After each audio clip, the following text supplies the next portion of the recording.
എൻ്റെ പേര് രമ്യ, ഇതെൻ്റെ മകൾ ഇസബെല്ല. ഞങ്ങൾ വരുന്നത് അമേരിക്കയിൽ ഹ്യൂസ്റ്റൺ ടെക്സാസിൽ നിന്നാണ്. എൻ്റെ മകൾക്ക് ഹാർട്ടിൻ്റെ ഓപ്പൺ ഹാർട്ട് സർജറി ആയിരുന്നു സെപ്റ്റംബർ 5-ന്. ഞങ്ങൾ ജൂണിൽ ഇവിടെ വന്നിട്ടുണ്ടായിരുന്നു പേരൻസിനെ എല്ലാം കാണാനായിട്ട്. ജൂലൈയിൽ ഞങ്ങൾ തിരിച്ച് അമേരിക്കയ്ക്ക് പോയി. അവിടെ ചെന്ന് കഴിഞ്ഞ് 1-2 ദിവസം കഴിഞ്ഞപ്പോൾ മോള് പറയുന്നുണ്ടായിരുന്നു, എനിക്ക് ശ്വാസം മുട്ടുന്നുണ്ടമ്മേ. അപ്പോൾ അവൾക്ക് ചെറുപ്പം മുതൽ ഹാർട്ടിൻ്റെ ഒരു പ്രോബ്ലം ഉണ്ടായിരുന്നു. ഡോക്ടർ പറഞ്ഞത് അങ്ങനെ എന്തെങ്കിലും ഒരു സിംറ്റം ഉണ്ടെങ്കിൽ എത്രയും പെട്ടെന്ന് നിങ്ങൾ തിരികെ ഇവിടെ ഹോസ്പിറ്റലിൽ വരണം എന്നായിരുന്നു പറഞ്ഞത്. ഞങ്ങളങ്ങനെ ഓഗസ്റ്റ് അവസാനമായപ്പോഴത്തേനും ഞങ്ങൾ നാട്ടിൽ വന്നു. ഡോക്ടർ അപ്പോയിൻമെൻറ്റ് തന്നു സർജറിക്ക് 5-ാം തീയതി. സെപ്റ്റംബർ 5-ന് ഞങ്ങൾക്ക് ഡേറ്റ് തന്നു. ഞങ്ങൾ 3 പെൺകുട്ടികളാണ് വീട്ടിൽ. എൻ്റെ മൂത്ത ചേച്ചിയുടെ ഭർത്താവ് ഒത്തിരി വിശ്വാസത്തിൽ ജീവിക്കുന്ന വ്യക്തിയാണ്. എന്നോട് പറഞ്ഞു, രമ്യ നീ കൊച്ചിന് സർജറിക്ക് പോകുന്നതിന് മുന്നേ കൃപാസനത്തിൽ വന്ന് അമ്മയുടെ അടുത്ത് ഉടമ്പടി എടുക്കണമെന്ന്. എനിക്ക് വലിയ താല്പര്യമൊന്നും ഉണ്ടായിരുന്നില്ല വരാനായിട്ട്. പക്ഷെ കൂടുതൽ നിർബന്ധിച്ചപ്പം ഞാൻ വന്നു, എൻ്റെ മോളെയും കൂട്ടി വന്നു. പക്ഷെ ഇവിടെ വന്നു കഴിഞ്ഞപ്പോൾ ഉടമ്പടിക്ക് 3 മണിക്കൂർ ഇരിക്കണമെന്ന് പറഞ്ഞു. ഭയങ്കര ആൾക്കൂട്ടവും തിരക്കും, എനിക്കെന്തോ ശ്വാസം മുട്ടുന്ന പോലെയൊക്കെ തോന്നി. പിന്നെ മോള് പറഞ്ഞു, മമ്മി എനിക്കിവിടെ ഇരിക്കാൻ പറ്റുന്നില്ല, എനിക്ക് ബ്രീത്ത് ചെയ്യാൻ പറ്റുന്നില്ല എന്ന്. അപ്പം ഞാൻ എന്ത് വിചാരിച്ചു, അവൾ പറഞ്ഞല്ലോ എൻ്റെ കുറ്റമല്ല, അന്ന് നമുക്ക് തിരിച്ചു പോയേക്കാം എന്ന് പറഞ്ഞ് ഞങ്ങൾ തിരിച്ചു പോയി. അങ്ങനെ പിറ്റേ ദിവസം ചെന്നൈയിലേക്ക് പോയി. ചെന്നൈയിലാണ് സർജറി നടന്നത്. അങ്ങനെ വെള്ളിയാഴ്ച ഞങ്ങൾ ചെന്നൈയിലേക്ക് തിരിച്ചു പോയി. തിങ്കളാഴ്ച സെപ്റ്റംബർ 5 തിങ്കളാഴ്ച കുഞ്ഞിനെ സർജറിക്ക് കയറ്റി. അന്ന് രാത്രി സർജറി കഴിഞ്ഞതിന് ശേഷം ഡോക്ടർ ഞങ്ങളെ വിളിച്ചിട്ട് പറഞ്ഞു, സർജറി എല്ലാം 100% സക്സസ് ആയിരുന്നു, കുഴപ്പമൊന്നുമില്ല, മോള് സെഡേഷനിലാണ്, ഉണരുമ്പോൾ വിളിക്കാമെന്ന് പറഞ്ഞു. അങ്ങനെ അന്ന് രാത്രി മോള് കണ്ണു തുറന്നു, മോൾക്ക് എന്നെ കാണണമെന്ന് പറഞ്ഞു, എന്നെ വിളിച്ചു. അങ്ങനെ ഞാൻ പോയി മോളെ കണ്ടു. ഞങ്ങൾ കുറച്ചു നേരം സംസാരിച്ചു. എനിക്ക് സന്തോഷമായി. ഞങ്ങൾ തിരിച്ച് വീണ്ടും ഞാനും എൻ്റെ ഹസ്ബൻഡും കൂടി തിരിച്ച് റൂമിലോട്ട് വന്നു. പിറ്റേ ദിവസം വൈകുന്നേരമൊക്കെ ആയപ്പോഴത്തേനും മോള് ഞങ്ങളെ തിരിച്ചറിയുന്നില്ല, ഡിസോറിയൻറ്റഡാ, കൺഫ്യൂസ്ഡാ. അപ്പോൾ എൻ്റെ ഹസ്ബൻഡ് എന്നോട് പറഞ്ഞു, രമ്യ മോൾക്ക് എന്തൊക്കെയോ മാറ്റങ്ങളുണ്ട്, നീ ശ്രദ്ധിച്ചോ? ഞാൻ പറഞ്ഞു, ഇല്ല ഷാൻഡു, അതൊക്കെ മാറിക്കോളും, അതൊക്കെ ഈ മരുന്നിൻ്റെയാ, വിഷമിക്കേണ്ട, അതൊക്കെ മാറിക്കോളും. പക്ഷേ 1-2 ദിവസം കഴിഞ്ഞപ്പോഴത്തേനും ഡോക്ടേഴ്സ് പറഞ്ഞു, ഇസബെല്ല കൺഫ്യൂസ്ഡ് ആണ്, ഡിസോറിയൻറ്റഡ് ആണ്, എന്തുകൊണ്ടാണ് ഇങ്ങനെ സംഭവിക്കണമെന്ന് ഞങ്ങൾക്കറിയില്ല. അവളുടെ എല്ലാ സിസ്റ്റവും നന്നായിട്ട് ഫങ്ഷൻ ചെയ്യുന്നുണ്ട്, വെൽ ഫങ്ഷൻഡ് ആണ്. അവൾക്ക് ഓപ്പറേഷൻ ചെയ്ത ഏരിയ 100% സക്സസ് ആണ്, ഒരു കുഴപ്പമില്ല, അത് വളരെ നന്നായിട്ട് ഫങ്ഷൻ ചെയ്യുന്നു. എല്ലാ ചെക്കപ്പും കഴിഞ്ഞു. എന്താണ് പ്രോബ്ലം, കൊച്ച് എന്തുകൊണ്ടാണ് ഇങ്ങനെ ഡിസോറിയൻറ്റഡ് ആവുന്നത്? കൺഫ്യൂസ്ഡ്, കൈയും കാലെല്ലാം വിട്ട് അടിക്കുന്നു, ഭയങ്കര അഗ്രസീവ്, ആർക്കും ഒന്നും കണ്ടുപിടിക്കാൻ പറ്റുന്നില്ല. ഡോക്ടേഴ്സ് പറഞ്ഞു, നിങ്ങൾ പ്രാർത്ഥിക്കുക, ഞങ്ങൾക്കൊന്നും ചെയ്യാനില്ല. അപ്പം ഞാൻ തകർന്നു. എനിക്ക് മനസ്സിലായി എല്ലാം കൈവിട്ടു. ഞാൻ എൻ്റെ അമ്മേനെ വിളിച്ചു പറഞ്ഞു. അമ്മ പറഞ്ഞു, മോളെ നീ കൃപാസന മാതാവിൻ്റെ പ്രാർത്ഥന ചെല്ല്, നീ ജോസഫ് അച്ഛൻ്റെ ഉടമ്പടി ധ്യാനം ചൊവ്വാഴ്ചകളിലെ ധ്യാനം നീ കേൾക്ക്, ജപമാല എത്തിച്ച് നീ പ്രാർത്ഥിക്കുക, സാക്ഷ്യങ്ങൾ കേൾക്ക്, സാക്ഷ്യങ്ങൾ കേൾക്കുമ്പം അത്ഭുതങ്ങൾ സംഭവിക്കും, നീ പ്രാർത്ഥിക്കും മോളെ. ഞാൻ പ്രാർത്ഥിച്ചു കൊണ്ടിരുന്നു. എൻ്റെ ചേട്ടൻ, എൻ്റെ ചേച്ചിയുടെ ഭർത്താവ് കണ്ടിന്യൂസ് ആയിട്ട് വിളിച്ചുകൊണ്ടിരിക്കുക. അവർ UK-ലാണ്. രമ്യ നീ പോയി ഉടമ്പടി എടുക്കുക, കുഞ്ഞിന് അത്ഭുതം സംഭവിക്കും. പക്ഷേ എൻ്റെ ഭർത്താവും എൻ്റെ 2ാമത്തെ ചേച്ചിയും എൻ്റെ കൂടെ ഉണ്ടായിരുന്നു. അവർ പറഞ്ഞു, അതിൻ്റെ ആവശ്യമില്ല, മാതാവ് എവിടെ ഇരുന്ന് പ്രാർത്ഥിച്ചാലും കേൾക്കുമല്ലോ. ഇപ്പം ഈ രോഗാവസ്ഥയിൽ ICU കിടക്കണ എൻ്റെ കുഞ്ഞിനെ ഇട്ടിട്ട് എന്തിനാ നീ ഇപ്പം അവിടേക്ക് പോകുന്നത്? കുഞ്ഞിനിപ്പം നിന്നെയാണ് ആവശ്യം. അങ്ങനെ ഞായറാഴ്ച ഡോക്ടർ ഞങ്ങളെ വിളിച്ചിട്ട് പറഞ്ഞു, കുഞ്ഞിനെ റീവെന്റിലേറ്റ് ചെയ്യണം, കാരണം അവൾ ഭയങ്കരമായിട്ട് കൈയും കാലിട്ട് അടിക്കുന്നു. ഓപ്പറേഷൻ ഹൃദയത്തെ ഇവിടെ സെൻറ്ററിൽ കൂടെ നടത്തിയത്, അതുകൊണ്ട് സ്റ്റിച്ചസിൻ്റെ കാര്യത്തിൽ അവർക്ക് പേടിയുണ്ട്. കൈയും കാലിട്ട് അടിച്ച് കഴിയുമ്പോഴത്തേനും സ്റ്റിച്ച് വീണ്ടും പൊട്ടി, പിന്നെ അത് വീണ്ടും കോംപ്ലിക്കേഷനിലോട്ട് പോകും. അതുകൊണ്ട് ഞങ്ങൾ അവളെ റീവെന്റിലേറ്റ് ചെയ്യുവാണെന്ന് പറഞ്ഞു. ഞാനും എൻ്റെ ഭർത്താവും കംപ്ലീറ്റ് ആയിട്ടും തകർന്നു. ഞങ്ങളങ്ങനെ തിരികെ ഞങ്ങളുടെ കസിൻ്റെ വീട്ടിലാണ് ചെന്നൈയിൽ ഞങ്ങൾ നിന്നത്. അവിടേക്ക് പോന്നു. ദിവസത്തിൽ 2 പ്രാവശ്യം കുഞ്ഞിനെ കാണാൻ സമ്മതിക്കുകയുള്ളൂ, രാവിലെ 10 മണിക്കും വൈകുന്നേരം 4 മണിക്കും. അതിൻ്റെ ഇടയ്ക്ക് നമ്മളെ അവിടെ ഇരുത്താൻ അവർ സമ്മതിക്കില്ല. അങ്ങനെ ഞാൻ ഞങ്ങളുടെ കസിൻ്റെ വീട്ടിലോട്ട് പോന്നു. ചേച്ചിയുടെ ഭർത്താവ് വിളിച്ചിട്ട് പറഞ്ഞു, രമ്യയെ നീ ഉടമ്പടി എടുക്കാൻ നീ ഇപ്പം പോയില്ലെങ്കിൽ ഞാൻ വന്ന് കൊച്ചിന് വേണ്ടി ഉടമ്പടി എടുക്കുമെന്ന് പറഞ്ഞു. അപ്പോൾ എൻ്റെ മനസ്സിലോട്ടൊരു ചിന്ത വന്നു, എനിക്കിത്ര ആരോഗ്യം ദൈവം തന്നിട്ടുണ്ട്, എൻ്റെ കുഞ്ഞിന് വേണ്ടിയിട്ട് ഞാൻ ചെയ്തില്ലെങ്കിൽ പിന്നെ ആര് ചെയ്യും? ഞാനല്ലേ ആദ്യം ചെയ്യേണ്ടത്. ഞാൻ എൻ്റെ ഭർത്താവിനോട് പറഞ്ഞു, എനിക്കൊരു ടിക്കറ്റ് എടുത്തു തരും കേരളത്തിലേക്ക്, എനിക്ക് നാളെ തന്നെ പോയി ഉടമ്പടി എടുക്കണം. എൻ്റെ ഭർത്താവ് പറഞ്ഞു, രമ്യേ ഇഷ്ടപ്പെട്ടില്ല ഞാൻ പറഞ്ഞത്, നീ ഇവിടെ നിൽക്കണം, ഇപ്പം നീ ഇവിടെയാണ് നിൽക്കേണ്ടത്. എൻ്റെ ചേച്ചി പറഞ്ഞു, രമ്യേ നീ അവനെ വിഷമിപ്പിക്കല്ലേ, അവന് ഒത്തിരി സ്ട്രെസ് ഉണ്ട്, നീ ഇപ്പോൾ പോവരുത്, എവിടെ ഇരുന്ന് പ്രാർത്ഥിച്ചാലും മാതാവ് കേൾക്കും. ഞാൻ പറഞ്ഞു, പറ്റില്ല, എനിക്ക് എന്താണെങ്കിലും ടിക്കറ്റ് എടുത്ത് തരണം. അങ്ങനെ ഞാൻ ഞായറാഴ്ച രാത്രി ഞാൻ അവിടുന്ന് ഫ്ലൈറ്റിന് കൊച്ചിയിൽ വന്നിറങ്ങി. ഞാൻ ഫ്ലൈറ്റിലായിരിക്കുമ്പോൾ തന്നെ കൊച്ചിനെ റീവെന്റിലേറ്റ് ചെയ്തു. ഞാൻ എങ്ങനെയാണ് എത്തിയതെന്നൊന്നും എനിക്കറിയില്ല. എയർപോർട്ടിൽ ഞാൻ അത്രയും അപ്സെറ്റ് ആയിരുന്നു, വേദനയോട് കൂടിയാണ് ഞാൻ പോയത്. എയർപോർട്ടിൽ വെച്ച് ഭർത്താവിനോട് ഞാൻ പറഞ്ഞു, തിരിച്ചു വരുമ്പം ഇതിനുള്ള മറുപടിയായിട്ടാണ് ഞാൻ വരുള്ളൂ, വിഷമിക്കാതിരിക്കുക, ഞാൻ മാതാവിൻ്റെ അടുത്ത് പ്രാർത്ഥിക്കാനാണ് പോകുന്നത്. അങ്ങനെ ഞായറാഴ്ച ഞാൻ രാത്രി ഇവിടെ എത്തി. തിങ്കളാഴ്ച രാവിലെ എൻ്റെ ഭർത്താവിൻ്റെ ചേട്ടൻ്റെ കൂടെ ഞാൻ അങ്ങനെ കൃപാസനത്തിൽ ഇവിടെ വന്നു. ഞാൻ വന്നു, ഉടമ്പടി എടുത്തു. ഉടമ്പടിയിൽ ഞാൻ ഒരു വാക്ക് പോലും വിടാതെ ഞാൻ ശ്രദ്ധിച്ച് കേട്ടുകൊണ്ടിരുന്നു. കാരണം എനിക്കത് അണുവിടാതെ പാലിക്കണം. എൻ്റെ കുഞ്ഞിന് രോഗസൗഖ്യം കിട്ടണം, കർത്താവിൻ്റെ നാമം മഹത്വപ്പെടണം എൻ്റെ മകളിലൂടെ. അങ്ങനെ ഉടമ്പടിയുടെ ക്ലാസ് എല്ലാം കഴിഞ്ഞ് ഉടമ്പടി ലൈന് വേണ്ടിയിട്ട് മുൻവശത്ത് മാതാവിൻ്റെ അവിടെ നിൽക്കുവാണ്. ആ ലൈനിൽ നിൽക്കുവാണ് ഞാൻ. ഉടമ്പടിക്ക് വേണ്ടി ഉടമ്പടിയുടെ ക്ലാസ് കഴിഞ്ഞിട്ട് ഞാൻ ലൈനിൽ നിൽക്കുവാണ് അവിടെ. അപ്പോൾ ഞാൻ എൻ്റെ ഫോൺ വെറുതെ ഞാൻ ചെക്ക് ചെയ്തു. അപ്പോൾ അതിലൊരു മെസ്സേജ് കിടക്കുന്നു എൻ്റെ ഭർത്താവിൻ്റെ. ഞാൻ പേടിച്ചു പോയി, ദൈവമേ ഇനി അടുത്തത് എന്തായിരിക്കും മാതാവേ?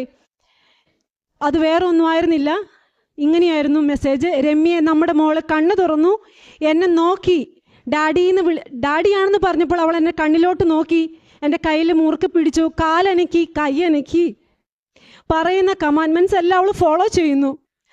അത്രയും ദിവസം ഉത്തരം കിട്ടാത്ത ഒരു ചോദ്യത്തിന് ഞങ്ങൾക്ക് ഉത്തരം കിട്ടി. ഞാൻ അവിടെ വന്ന് ഉടമ്പടി എടുത്തതേ ഉള്ളൂ. അപ്പോഴത്തേക്കും മാതാവ് എൻ്റെ പ്രാർത്ഥന കേട്ടു.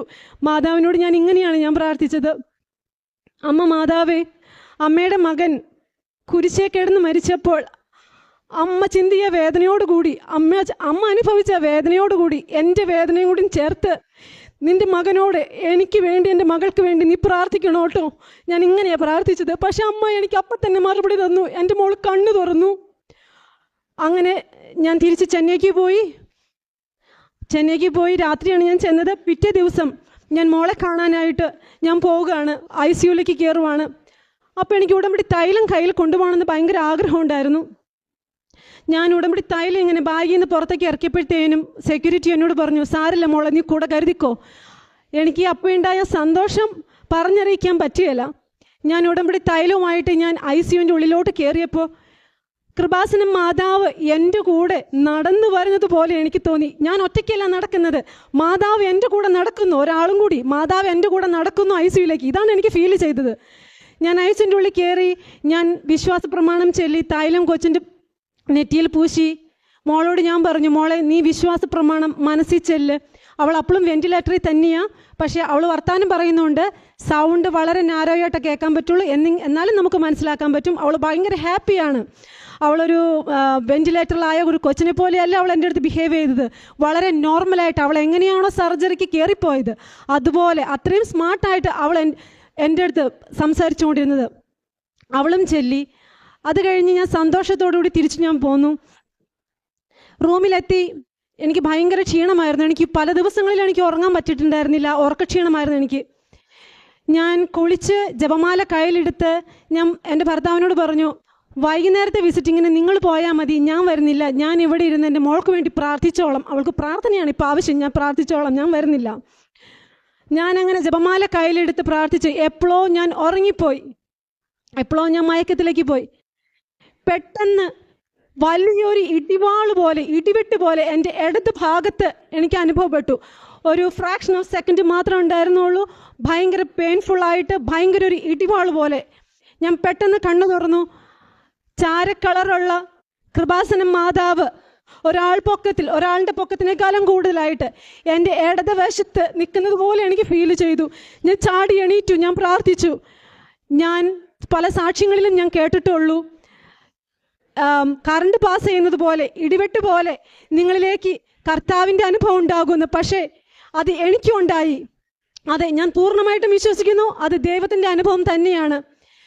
ഞാനങ്ങനെ പ്രാർത്ഥിച്ചുകൊണ്ടിരുന്നപ്പോൾ എൻ്റെ ഭർത്താവിൻ്റെ ഫോൺ വന്നു. രമ്യ, ഞാൻ കൊച്ചിനെ കണ്ടു, ഡോക്ടറിനോട് സംസാരിച്ചു. ഡോക്ടേഴ്സ് പറഞ്ഞു ഇസബെല്ലേനെ 2 ദിവസം കഴിയുമ്പം വെന്റിലേറ്ററിൽ നിന്ന് മാറ്റും, അവൾ ഭയങ്കരമായിട്ട് ഇമ്പ്രൂവ് ആയിക്കൊണ്ടിരിക്കുകയാണ്. ഇതെന്ത് മിറാക്കിളാണ് ഇവിടെ സംഭവിക്കണേ. കൊച്ചെന്നോട് പറഞ്ഞു, രമ്യ എനിക്കൊരു ജപമാല വേണം ഡാഡി, എനിക്കൊരു ബൈബിൾ വേണം. പിന്നെ ഞാൻ നോക്കി നിന്നില്ല. ഞാനൊരു ഊബർ വിളിച്ച് ഞാൻ പോയി ഹോസ്പിറ്റലിലോട്ട്. കുഞ്ഞിന് ഞാൻ ജപമാലയും ബൈബിൾ എൻ്റെ കയ്യിൽ ഉണ്ടായിരുന്നില്ല, ചെറുത് ജപമാല കൊണ്ടേ കൊടുത്തു. അങ്ങനെ ഞങ്ങൾ തിരികെ വീണ്ടും വന്നു വീട്ടിലേക്ക്. പിറ്റേ ദിവസം രാവിലെ 8 മണിയാകുമ്പോൾ വീണ്ടും വിസിറ്റിംഗ് ടൈം, 10 മണിക്ക് വീണ്ടും വിസിറ്റിംഗ് ടൈമുണ്ട്. എൻ്റെ ഭർത്താവ് മാത്രമേ പോയുള്ളൂ. ഞാനിരുന്ന് പ്രാർത്ഥിച്ചു. എൻ്റെ ഭർത്താവ് എന്നോട് വിളിച്ച് പറയുക, രമ്യേ ഓപ്പറേഷൻ ചെയ്ത് കിടക്കുന്ന ഒരു കൊച്ചാണെന്ന് പോലും തോന്നില്ല, കട്ടിലേൽ എണീറ്റിരുന്ന് ഡാഡി അകത്തേക്ക് വാ, വേഗം വാ എന്ന് വിളിച്ച് എന്നോട് പറയണു.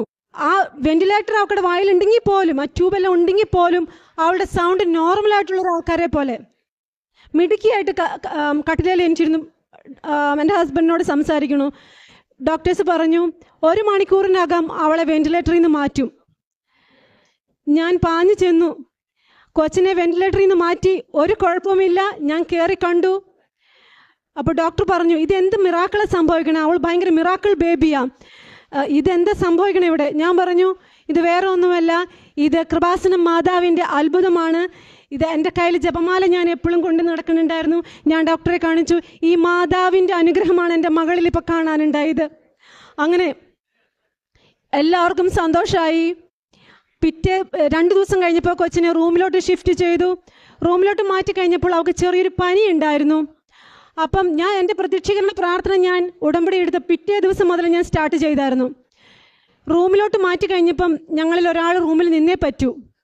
അപ്പം ഞാൻ പോയി. എൻ്റെ ഭർത്താവിന് ചെറിയൊരു തൊണ്ടവേദന ഉണ്ടായതുകൊണ്ട് ഭർത്താവിന് നിൽക്കാൻ പറ്റില്ല. ഞാൻ നിന്നു.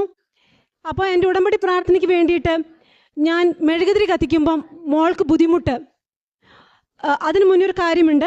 ഞാൻ കൊച്ചിനെ കാണാൻ ചെന്ന് കഴിഞ്ഞപ്പോൾ, വെന്റിലേറ്ററിൽ നിന്ന് മാറ്റിക്കഴിഞ്ഞ് ഞാൻ കുഞ്ഞിനെ കാണാൻ ചെന്ന് കഴിഞ്ഞപ്പോൾ അവൾ എന്നോട് പറഞ്ഞു, അമ്മേ മദർ മേരി എൻ്റെ അടുത്ത് വന്നു, എന്നെ 2 പ്രാവശ്യം ഇസബല്ല ഇസബല്ല എന്ന് വിളിച്ചു. അവൾക്കറിയില്ല ഞാൻ കൃപാസനത്തിൽ വന്ന കാര്യമോ അവളിങ്ങനെ വെന്റിലേറ്ററിലാക്കിയ കാര്യമോ അവൾ ഇങ്ങനത്തെ ഒരു സിറ്റുവേഷനിലായിരുന്നു എന്നുള്ള കാര്യം ഒന്നും അവൾക്കറിയില്ല. ഞാൻ അവളോട് ചോദിച്ചു, മോനെ എങ്ങനെ അറിയാം അത് മദർ മേരി ആയിരുന്നെന്ന്. എന്നോട് പറഞ്ഞു, അമ്മേ വേറെ ആരും എൻ്റെ അടുത്തുണ്ടായിരുന്നില്ല, അത് മദർ മേരിയാണ്. ഞാൻ കേട്ടു, സൗണ്ട് കേട്ടു, ഇസബല്ല ഇസബല്ല എന്ന്. അങ്ങനെയാണ് ഞാൻ ആദ്യമായിട്ട് കണ്ണു തുറന്നതെന്ന്. ഞങ്ങൾ പൂർണ്ണമായും വിശ്വസിക്കുന്നു അത് അമ്മ മാതാവ് തന്നെയാണ്. കാരണം ഞാൻ മാതാവിനോട് ഞാൻ പറയുമായിരുന്നു, അമ്മേ കൃപാസനം മാതാവേ എൻ്റെ കുഞ്ഞിൻ്റെ അടുത്ത് നിന്ന് നിൽക്കണേ, ഒരമ്മയുടെ വാത്സല്യവും സംരക്ഷണവും സമാധാനവും നൽകി നീ എൻ്റെ മകളുടെ അടുത്ത് നിൽക്കണേ, അമ്മയുടെ മേലങ്കിക്കുള്ളിൽ എൻ്റെ കുഞ്ഞിനെ നീ പൊതിഞ്ഞ് സംരക്ഷിച്ചു കൊള്ളണേന്ന് ഞാൻ പ്രാർത്ഥിക്കുമായിരുന്നു. അതുകൊണ്ട് പൂർണ്ണമായും വിശ്വസിക്കുന്നു അത് അമ്മ മേരി തന്നെയാണ് എൻ്റെ കുഞ്ഞിനെ വിളിച്ചുണർത്തിയത്. അങ്ങനെ റൂമിലോട്ട് മാറ്റി എനിക്ക് പ്രത്യക്ഷീകരണ പ്രാർത്ഥന ചെല്ലാനായിട്ട് ഞാൻ മെഴുകുതിരി കത്തിക്കുമ്പോൾ അതിൻ്റെ ഒരു സ്മെല്ല് വരുമല്ലോ. മെഴുകുതിരി ആദ്യം കത്തിക്കുമ്പോൾ ഒരു ചെറിയൊരു സ്മെല്ല് വരുമല്ലോ, അത് കുഞ്ഞിന് പറ്റുന്നുണ്ടായിരുന്നില്ല. എനിക്ക് ഭയങ്കര വിഷമമായി. ഞാൻ എന്ത് ചെയ്യും ദൈവമേ എന്ന് ഓർത്തു. ഞാൻ അങ്ങനെ ബാത്റൂമിൽ, അവിടെ വാഷ്റൂമിൽ ഞാൻ കൊണ്ടുപോകുമായിരുന്നു. മാതാവിൻ്റെ രൂപവും മെഴുകുതിരിയും കൂടിയും കൊണ്ടുപോയി അവിടെ വെച്ചാണ് ഞാൻ പ്രാർത്ഥിച്ചുകൊണ്ടിരുന്നത്. അങ്ങനെ പനി മാറുന്നില്ല. 1 ദിവസമായി, 2 ദിവസമായി, 3 ദിവസമായി പനി മാറുന്നില്ല. പനി ഇല്ലായിരുന്നെങ്കിൽ ഞങ്ങൾക്ക് അന്നേ ഡിസ്ചാർജ് ചെയ്ത് ഡോക്ടർ ഞങ്ങളെ വീട്ടിൽ വിട്ടേനെ. ഡോക്ടേഴ്സ് പറഞ്ഞു പനി മാറട്ടെ എന്നിട്ട് വിടാം. അപ്പോൾ പനി മാറുന്നില്ല. ഞാൻ മാതാവിനോട് പറഞ്ഞു, അമ്മ മാതാവേ എനിക്ക് ഭയങ്കര വേദന, എനിക്ക് ഭയങ്കര വിഷമം തോന്നുന്നു ഈ ബാത്റൂമിൽ നിന്ന് പ്രാർത്ഥിക്കാനായിട്ട്. അമ്മയുടെ രൂപം ബാത്റൂമിലോട്ട് കൊണ്ടുവരാൻ ഭയങ്കര വേദന തോന്നുന്നു. എത്രയും പെട്ടെന്ന് എല്ലാ പ്രശ്നങ്ങൾക്കും പരിഹാരം തന്ന് ഞങ്ങളെ ഡിസ്ചാർജ് ചെയ്യിപ്പിക്കണം. പിറ്റേ ദിവസം ആയപ്പോഴത്തേനും എല്ലാം മാറി. പിറ്റേ ദിവസം ഞങ്ങളെ ഡിസ്ചാർജ് ചെയ്യിപ്പിച്ചു. അങ്ങനെ അടുക്കി ഞങ്ങൾക്ക് എപ്പോഴും എന്ത് പ്രാർത്ഥിക്കുന്നോ അതിനൊക്കെ ഉത്തരം തന്നുകൊണ്ടിരിക്കുകയാണ്. അതുപോലെ അത് കഴിഞ്ഞ് 10-15 ദിവസം കഴിഞ്ഞ് ഞങ്ങൾ വീണ്ടും കേരളത്തിലേക്ക് പോന്നു. എൻ്റെ അപ്പച്ചൻ്റെ വീട്ടിലാണ് ഞങ്ങളിപ്പോൾ താമസിക്കുന്നത്. ഇപ്പോൾ 2.5 മാസമായി. ഇതായി നിൽക്കുന്ന മോളാണ്. ഒരു കുഴപ്പമില്ലാതെ പൂർണ്ണ ആരോഗ്യവതിയായിട്ട് അമ്മ മാതാവ് ഞങ്ങൾക്ക് ഞങ്ങളുടെ മകളെ തന്നിരിക്കുകയാണ്. അതുപോലെ തന്നെ എൻ്റെ ഭർത്താവ് ചോദിക്കുമായിരുന്നു, എൻ്റെ കസിൻസിനോടും എൻ്റെ ചേച്ചിയോടും ചേച്ചിയുടെ ഭർത്താവിനോടൊക്കെ ചോദിക്കുമായിരുന്നു, രോഗശാന്തി കിട്ടണതായിട്ട് നിങ്ങൾ പല സ്ഥലങ്ങളിലും കേൾക്കുന്നുണ്ടല്ലോ, എവിടെയെങ്കിലും നിങ്ങൾക്കറിയാവുന്ന ആരെങ്കിലും നിങ്ങളുടെ വീട്ടിൽ ആർക്കെങ്കിലും രോഗശാന്തി നൽകിയതായിട്ട് നിങ്ങൾക്ക് അറിവുണ്ടോ? അതുകൊണ്ട് ഇതിനകത്തൊന്നും ഞാൻ പൂർണ്ണമായിട്ട് വിശ്വസിക്കുന്നില്ല, ദൈവമുണ്ട് എന്ന് എനിക്കറിയാം, പക്ഷേ ഈ വക കാര്യങ്ങളിലൊന്നും ഞാൻ പൂർണ്ണമായിട്ട് വിശ്വസിക്കുന്നില്ല എന്ന് പറയുമായിരുന്നു. പക്ഷേ അമ്മ മാതാവ് ഈശോ കർത്താവ് സ്വന്തം മകളിലൂടെ എൻ്റെ ഭർത്താവിൻ്റെ വിശ്വാസം വർദ്ധിപ്പിച്ചു. രോഗശാന്തി എന്നുണ്ടെന്നും അത് ഈശോയുടെ അനുഗ്രഹമാണെന്നും മാതാവിൻ്റെ അനുഗ്രഹമാണെന്നും എൻ്റെ ഭർത്താവിനെ പഠിപ്പിച്ചു. കുടുംബ പ്രാർത്ഥന ഇല്ലാതിരുന്ന എൻ്റെ വീട്ടിൽ ഇപ്പം 2 നേരമാണ് കൊന്ത ചെല്ലണത്. എൻ്റെ ഭർത്താവ് US തിരിച്ചു പോയി ജോലി തുടങ്ങി. ജോലിക്ക് പോകുന്നതിന് മുന്നേ കുരിശ് വരയ്ക്കും, ജോലി കഴിഞ്ഞ് വന്നിട്ടും കുരിശ് വരയ്ക്കും, പ്രത്യക്ഷീകരണ പ്രാർത്ഥനകൾ ചെല്ലും. ഭർത്താവിൻ്റെ വിശ്വാസം കൂടുതലായിട്ട് 10 മടങ്ങായിട്ടാണ് വർദ്ധിച്ചിരിക്കുന്നത്. ഞാൻ എന്തെല്ലാം എൻ്റെ അമ്മയോട് ഞാൻ അപേക്ഷിച്ചോ അതെല്ലാം എൻ്റെ അമ്മ എനിക്ക് സാധിച്ചു തന്നുകൊണ്ടിരിക്കുകയാണ്. 21-ാം തീയതി ഞങ്ങൾ തിരിച്ച് US പോവുകയാണ്. ഞങ്ങളുടെ നോർമലായിട്ടുള്ളൊരു ജീവിതത്തിലേക്ക് ഞങ്ങൾ തിരിച്ചു മടങ്ങുവാണ്. ഈശോയുടെയും അമ്മ മാതാവിൻ്റെയും അനുഗ്രഹമാണ് ഞാൻ പൂർണ്ണമായി വിശ്വസിക്കുന്നു. അതുപോലെ എനിക്ക് നിങ്ങളോട് പങ്കുവയ്ക്കണം ഒരനുഭവം. ഞാൻ ഇവിടെ വന്ന് നിന്ന് പ്രാർത്ഥിച്ചു. ഞാൻ ഈ മാതാവിൻ്റെ രൂപത്തിലേക്ക് നിന്ന് പ്രാർത്ഥിച്ചപ്പോൾ എനിക്ക് ഭയങ്കര ആശ്വാസം തോന്നി. അപ്പം എൻ്റെ മനസ്സിലോട്ട്, എനിക്കറിയില്ല അതെന്താ അങ്ങനെ വന്നതെന്ന്, ഞാൻ പ്രാർത്ഥിച്ചു, മാതാവേ ജോസഫ് അച്ഛൻ്റെ അപ്പനെയും അമ്മയെയും അനുഗ്രഹിക്കണോട്ടോ. കാരണം എന്തോരം പ്രയാസങ്ങളിലൂടെയും ബുദ്ധിമുട്ടുകളിലൂടെയും കടന്നു പോകുന്ന മക്കൾക്ക് ഈ അച്ഛൻ വഴിയായി മാതാവിനെയും ഈശോയെയും കൂടുതൽ അറിയുവാനും അതുവഴി ആശ്വാസവും സമാധാനം കണ്ടെത്തുവാൻ ഇടയാക്കണം. അച്ഛൻ്റെ അപ്പനെ അമ്മേനെ അനുഗ്രഹിക്കണേ ഈശോയെ എന്ന് ഞാൻ പ്രാർത്ഥിച്ചു. അത് എന്തുകൊണ്ടാണ് അങ്ങനെ എൻ്റെ മനസ്സിലോട്ട് വന്നതെന്ന് എനിക്കറിയില്ല. ഞാൻ ഉടമ്പടി പ്രകാരമുള്ള കാരുണ്യ പ്രവർത്തികൾ എന്നെക്കാൾ കഴിയുന്ന വിധം ഞാൻ ചെയ്തു തീർത്തു. ആശുപത്രികളിലൂടെയും വഴികളിലൂടെയും എല്ലാം നടന്ന് ഞാൻ ഈശോയുടെ മാതാവിൻ്റെ പത്രം ഞാൻ പലവർക്കുമായിട്ട് ഞാൻ കൊടുത്തു. കാരുണ്യ പ്രവർത്തികളിൽ പലതും ഞാൻ ചെയ്തു. അങ്ങനെ ഈശോയുടെ വലിയൊരു അനുഗ്രഹം, ഞങ്ങളുടെ കുടുംബം ഇപ്പോൾ കൃപാസന മാതാവിൻ്റെ വലിയൊരു അനുഗ്രഹത്തിൽ ഞങ്ങൾ ജീവിക്കുകയാണ്. എൻ്റെ മൂത്ത ചേച്ചിയും മകനും വന്ന് ഇപ്പോൾ ഉടമ്പടി എടുത്തു. കഴിഞ്ഞ ദിവസങ്ങളിൽ ചെന്നൈയിൽ വെച്ച് എന്നെ നിരുത്സാഹപ്പെടുത്തിയ എൻ്റെ ചേച്ചി ഇപ്പം 3 പ്രാവശ്യമായി കൃപാസനത്തിൽ വന്നിരിക്കുന്നു. ഇപ്പം 2 ആഴ്ച കഴിയുമ്പോൾ ചേച്ചി ഉടമ്പടി എടുക്കാൻ പോവുകയാണ്. എൻ്റെ ഭർത്താവിൻ്റെ പെങ്ങളും ഉടമ്പടി എടുത്തു. അങ്ങനെ ഞങ്ങളുടെ കുടുംബം മൊത്തം മാതാവിൻ്റെ അനുഗ്രഹത്താൽ ഞങ്ങൾ ജീവിക്കുകയാണ്. ഞങ്ങൾക്ക് എന്തെന്നില്ലാത്ത സന്തോഷമാണ്. ഇപ്പം ഈശോയുടെ നാമം എൻ്റെ കുഞ്ഞു വഴിയായിട്ട് മഹത്വപ്പെട്ടതിന് ഞാൻ 1000 നന്ദി പറയുന്നു. ഞങ്ങൾ ഒത്തിരി വേദനയിലൂടെ കടന്നു പോയെങ്കിലും എൻ്റെ ഏറ്റവും വലിയ സന്തോഷം ഇപ്പം ഈശോയുടെ നാമം എൻ്റെ കുഞ്ഞിൻ്റെ പേരിലൂടെ മഹത്വപ്പെട്ടല്ലോ. ദൈവത്തിന് 1000 നന്ദി. Praise the Lord. ദിനവൃത്താന്തത്തിൻ്റെ പുസ്തകം 1-ാം പുസ്തകം 17-ാം അധ്യായം 16 മുതൽ 19 വരെയുള്ള തിരുവചനങ്ങളിൽ ദാവീദ് രാജാവ് ഇപ്രകാരം പ്രാർത്ഥിക്കുന്നുണ്ട്: കർത്താവായ ദൈവമേ, അവിടുന്ന് എന്നെ ഈ നിലയിൽ എത്തിക്കാൻ ഞാനോ എൻ്റെ കുടുംബമോ എന്തുള്ളൂ? കർത്താവെ, ഈ ദാസന് വേണ്ടി ഈ വലിയ കാര്യങ്ങളെല്ലാം അവിടുന്ന് സ്വമനസ്സാ ചെയ്തിരിക്കുന്നു, അവ പ്രസിദ്ധമാക്കുകയും ചെയ്തിരിക്കുന്നു.